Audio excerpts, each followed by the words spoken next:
मैं तो मुतमईन नहीं हूँ summer, and that is why I thought I should go public, क्योंकि इंसान को मेरा ख्याल है सच बोलना चाहिए और एक वक्त होता है सच बोलने का। और मैं ये भी बता दूं कि मैं कंसिस्टेंट हूँ। 25 जुलाई की रात को भी मैंने यही कहा था जो आज कहा है, और मैंने शहबाज शरीफ साहब गवाह हैं और भी लोग गवाह हैं। मैंने उस वक्त कहा था कि जी मैं कल गवर्नर की पोजीशन से रिजाइन कर रहा हूँ।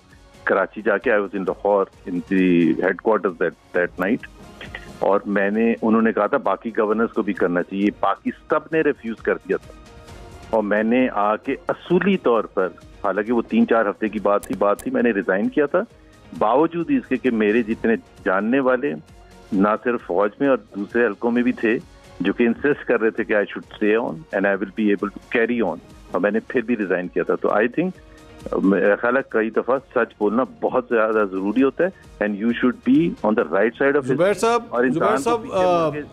साहब मंसूर बात कर रहा हूँ। सर एग्जैक्टली पिन पॉइंट करके बताइए, व्हाट आर योर कंसर्न्स, आप क्यों इन ख्यालात का इजहार कर रहे हैं? देखिए जी, पहली बात तो ये है कि जिस तरह मैंने कहा नॉट सरप्राइजिंग, क्योंकि जो ग्राउंड रियलिटी थी डिस्पाइट एवरीथिंग, जो कि जिसको आप वो कह सकते थे कि जी इवन प्लेइंग फील्ड नहीं है, मैं उसकी लीगैलिटीज में नहीं जा रहा, but the fact of the matter was कि it was an uneven match. एक पार्टी 266 सीट्स पर लड़ रही है, बाकी सब पार्टी 336 सीटों पर लड़ेंगी, मतलब ये कोई मैच है। दूसरी बात ये सिंबल ना होना, तो सिंबल ना होना तो पहले ही आप किसी को फारिग कर रहे हैं। तो आप उस सब के बावजूद फिर उनके जो there is a new PTI that has emerged, मतलब उनके नए नाम हैं सारे हु हैव लेड। जुबैर साहब ये तो इलेक्शन से पहले की बात होगी ना, let's talk about polling day. आपके पिछले 24 घंटे की जो डेवलपमेंट्स हैं उस पे क्या कंसर्न्स हैं? सबसे ज्यादा कंसर्न तो ये है कि जी मतलब इस दफा तो रिकॉर्ड तोड़ दिए हैं इलेक्शन कमीशन ने अनाउंसमेंट्स में।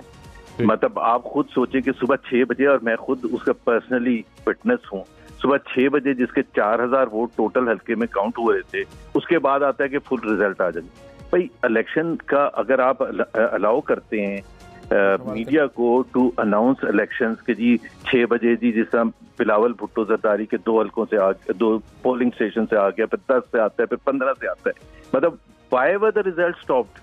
This is the first question that election commission has to respond. दूसरी बात यह है कि सडनली इतने वोट पड़ने शुरू हो गए, लीड थी कई जगह 30, 40, 50 हजार की। बशारत, राजा बशारत फॉर एग्जांपल इन पिंडी वो leading by huge margin.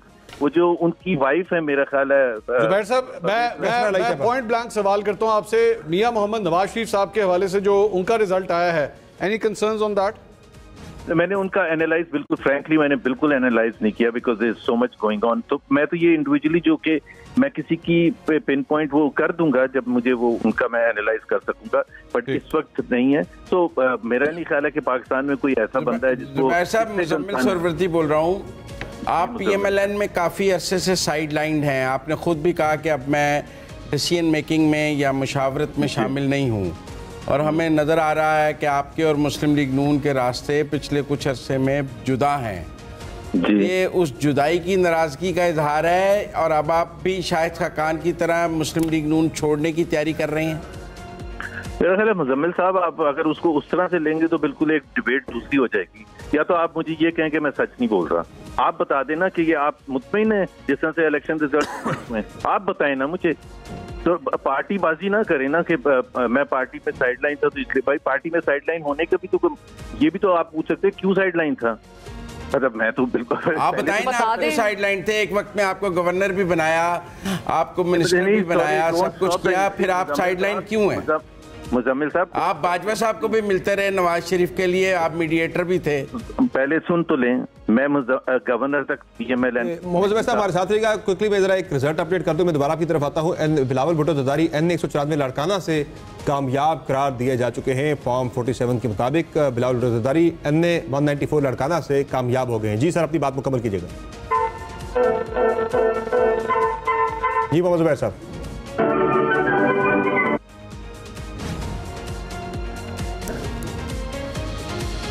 I think okay जी, दोबारा रब्ता करते हैं मोहम्मद जुबैर साहब से। इस दौरान जो है मजीद से जानने के कोई बड़े अहम सवाल हैं जो कि उनसे पूछते हैं और बड़ी आम बातें वो कर रहे हैं। मेरे ख्याल में रिजल्ट आप देते रहा करें, इंटरप्ट ना किया करें, उनका फ्लो सारा टूट गया, इतनी अहम वो गुफ्तगू कर रहे थे। चलें, आप जुबैर साहब लाइन पे हैं हमारे साथ, बताइएगा जी। पीसीआर दोबारा रब्ता करें जरा देखिए करें, वो अहम बात कर रहे हैं, जरा रिजल्ट बाद में भी दिया जा सकता है। रिजल्ट से सबको पता है लड़काने से बिलावल साहब जीत गए हुए हैं, ये कोई नई चीज़ नहीं थी।